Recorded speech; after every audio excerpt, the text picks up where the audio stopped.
بینندگان عزیز، در خدمت یکی از مسئولین سخت‌کوش مقابله با کرونا اتوبان هستیم. در دهید اتوبان. خیلی خوش آمدید. لطفاً برای بینندگان ما بفرمایید که چه اقداماتی برای مقابله با کرونا انجام دادید. آقا جان، شما خبرنگاری یا خروس بیمحل؟ آخه ظهر جمعه وقت صحبت از کروناست. حاج آقا، ویروس کرونا که ظهر جمعه از جمعه سرش نمیشه، در همه حال باید باهاش مقابله کرد. خب همین دیگه، وقتی از اقدامات ما بیخبری همین میشه. پسر جان، ما ویروس کرونا رو هوشمند کردیم. باور کنون ویروس کرونا از توی خبرمال نگار بیشتر حواسش به زمان بندی هست. ظهر جمعه ما رو از سر سفره ناهار بلند کردی آوردی مصاحبه. بگذاریم حاج آقا، میشه ما رو از آخرین اقدامات نظام در مقابله با کرونا مطلع کنید؟ حالا شما میخوای مطلع بشی که چی بشه؟ مثلا من که الان این همه مطلع هستم به کجا رسیدم؟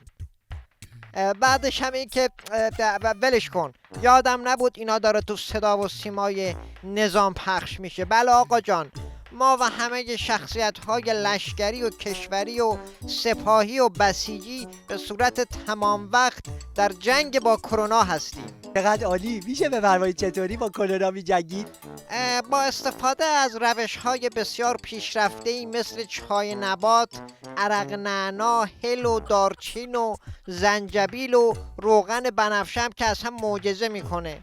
از لحاظ راهبردی هم 2 تا راهبرد در برابر کرونا داریم، یکی مقابله علنی، یکی هم مقابله پنهانی. حاج آقا، مقابله پنهانی یعنی چی؟ چه نیازی به مقابله پنهانیه؟ چه نیازیه؟ اینم شد سوال. خب باید کرونا رو غافلگیر کنیم دیگه. اگه کرونا دست ما رو بخونه که به همون پاتک میزنه. ای وای خدا. حاج آقا، من گیج شدم. به نظرم این روش‌های پنهانی رو بیخیال بشید. الان برای بیننده‌های ما از روش‌های آشکارتون بگید. آهان، الان اومدی اول جاده.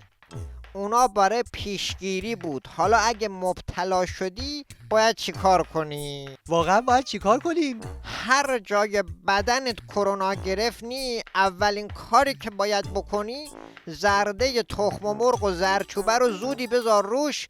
این از اون داروهاست که معجزه میکنه. حاج آقا، مگه میخوایم شیش انداز درست کنیم؟ زرد تخم مرغ رو چی بذاریم آخه؟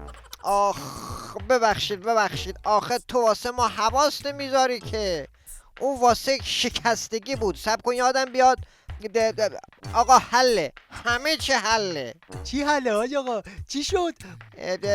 هیچی پسر جان، مقام عظمای ولایت یه حکم حکومتی دادن و به ویروس کرونا ابلاغ کردن که کاری به کار مردم نداشته باش. ویروس کرونا هم از اونجایی که ویروس خیلی ولایت مداریه اطاعت امر کرده. بنابراین هیچ خطری متوجه امت همیشه در صحنه نیست. مردم راحت میتونن برن به کسب و کارشون برسن. ویروس کرونا هم به اذن ولایت کاری به کارشون نداره. سر جد دست از سر ما بردار. آقا ما نخواهیم مصاحبه کنیم کی رو باید ببینیم؟ آقا جمع کن دوربین و رود کوچیکه رود بزرگه رو خورد به خدا.